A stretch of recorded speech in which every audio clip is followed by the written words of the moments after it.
America के राष्ट्रपति Donald Trump के सपनों में आजकल केवल ईरान के अयातुल्ला ही आते हैं। काला चोगा, सफेद या काली पगड़ी, दाढ़ी और फारसी बोलते हुए। ट्रंप जानते हैं कि इन बुरे सपनों से वे एक ही तरीके से मुक्त हो सकते हैं, अगर किसी तरीके से युद्ध बंद हो जाए और उनकी ज्यादा बेइज्जती भी ना हो।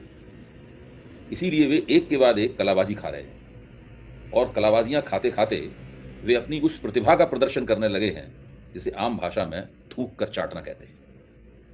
ट्रंप की बेशर्मी तो कमाल की है। वे जिस थूक को चाट रहे हैं उसके बारे में उनका कहना है कि यह तो बड़ा स्वादिष्ट है। यही करने के लिए तो उन्होंने खाड़ी में युद्ध शुरू किया था। देखिए, 28 फरवरी को उन्होंने इजराइल के साथ मिलकर ईरान पर हमला शुरू किया था। आज स्थिति यह है कि उन्होंने ईरान को जितनी भी धमकियां दी थी, जितने भी अपने लक्ष्य निर्धारित किए थे, वो एक भी पूरा नहीं कर पाए हैं।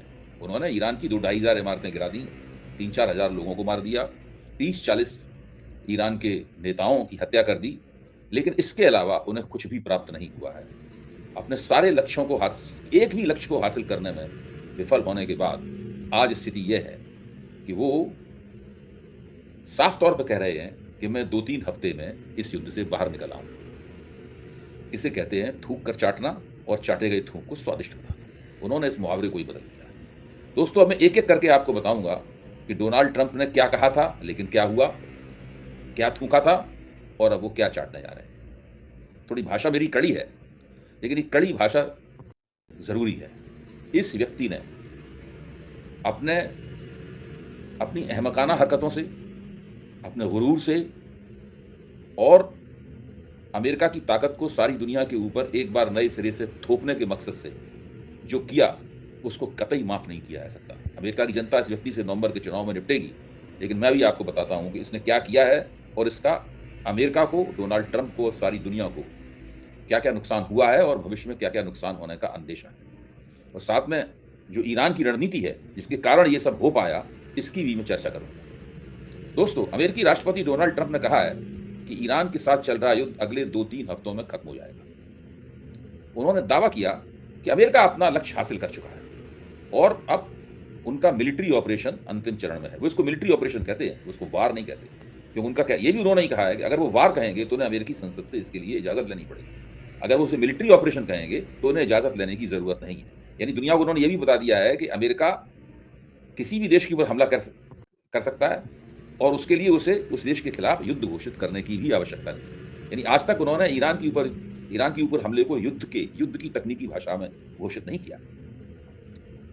ट्रंप ने कहा कि अमेरिका का उद्देश्य ईरान को एटमी हथियार हासिल करने से रोकने का था, जो अब पूरा हो चुका है। उन्होंने कहा कि अगर समझौता हो गया तो युद्ध 2-3-4 हफ्ते से पहले भी खत्म हो सकता है, लेकिन समझौता भी कोई जरूरी नहीं है। बिना समझौता हुए भी युद्ध खत्म हो सकता है। ट्रंप ने यह भी कह दिया कि होर्मुज जलडमरू मध्य को खुला रखना भी अमेरिका की जिम्मेदारी नहीं है। जिन देशों को जलडमरू मध्य से अपने जहाज गुजारने हैं, वो अपने हितों की सुरक्षा खुद करें। ईरान का परमाणु हथियार का खतरा हमने खत्म कर दिया है। अब ईरान परमाणु हथियार नहीं बना पाएगा। उन्होंने कहा कि हमारा अंतिम लक्ष्य यही था कि ईरान को परमाणु हथियार बनाने से रोक दिया जाए और यह लक्ष्य पूरा हो चुका है। लेकिन क्या अमेरिका या इजराइल ने ईरान के परमाणु ईंधन भंडार को पूरी तरह खत्म कर दिया हो, इसका कोई पुख्ता सबूत है? विशेषज्ञों का कहना है कि ईरान के पास अभी पर्याप्त यूरेनियम मौजूद है और वो 60% तक संवर्धित हो चुका है। परमाणु हथियार बनाने के लिए 90% तक उसको ले जाना है। 30% और संवर्धन करना उनके बाएं हाथ का है। अगर वो नागरिक इस्तेमाल के लिए, यानी शांतिपूर्ण इस्तेमाल के लिए, एटमी ऊर्जा के शांतिपूर्ण इस्तेमाल के लिए यूरेनियम को संवर्धित करना चाहते तो उन्हें 10% पर उसका संवर्धन रोक देना चाहिए था।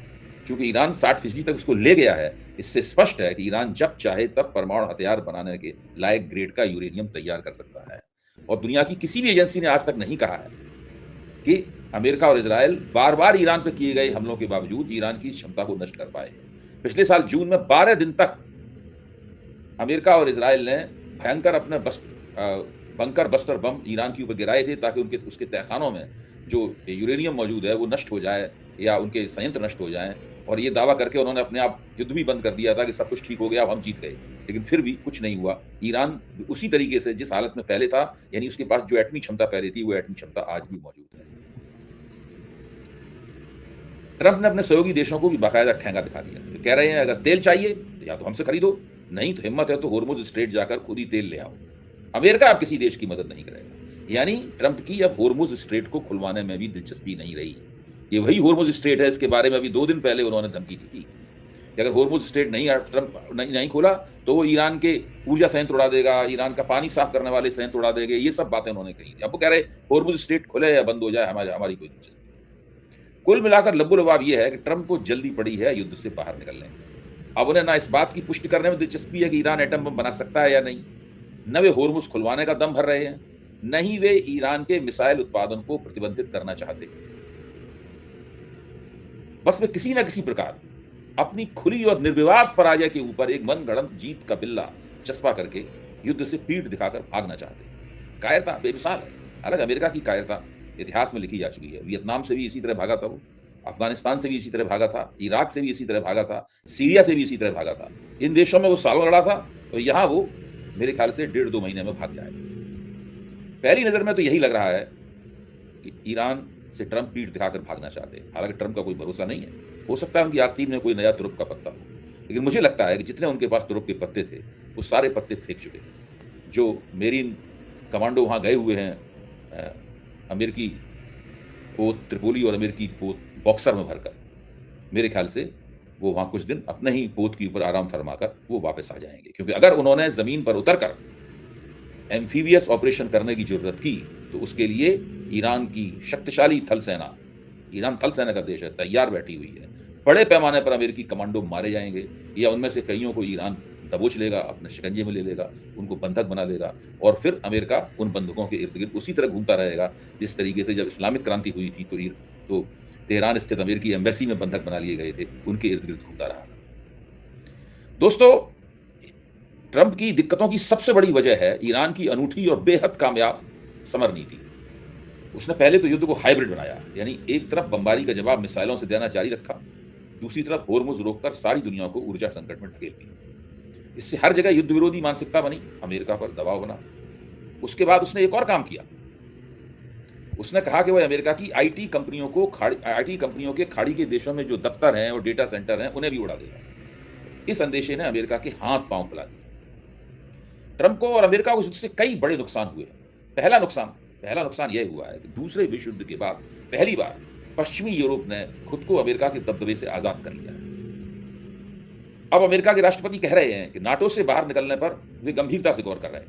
उन्होंने नाटो को कागजी शेर करार दिया। एक इंटरव्यू में ट्रंप ने कहा कि वे पहले भी नाटो से कोई खास प्रभावित नहीं थे, और उन्हें लगता है कि रूस के राष्ट्रपति व्लादिमीर पुतिन भी यही मानते। हालांकि पुतिन ने ऐसा कोई वक्तव्य नहीं दिया। ये ट्रंप की एक खास तिकड़म है कि वो दूसरे के मुंह में अपने लफ्ज रखते हैं। आमतौर पर सारी दुनिया में ताकतवर लोग अपने लिए अधिकार सुरक्षित रखते हैं कि वो दूसरों के वक्तव्य को भी अपने मुंह से कह सकें, भले ही वो दूसरे वो वक्तव्य न दें। जो भी हो, इसका खामियाजा भी ट्रंप को निकट भविष्य में उठाना पड़ेगा।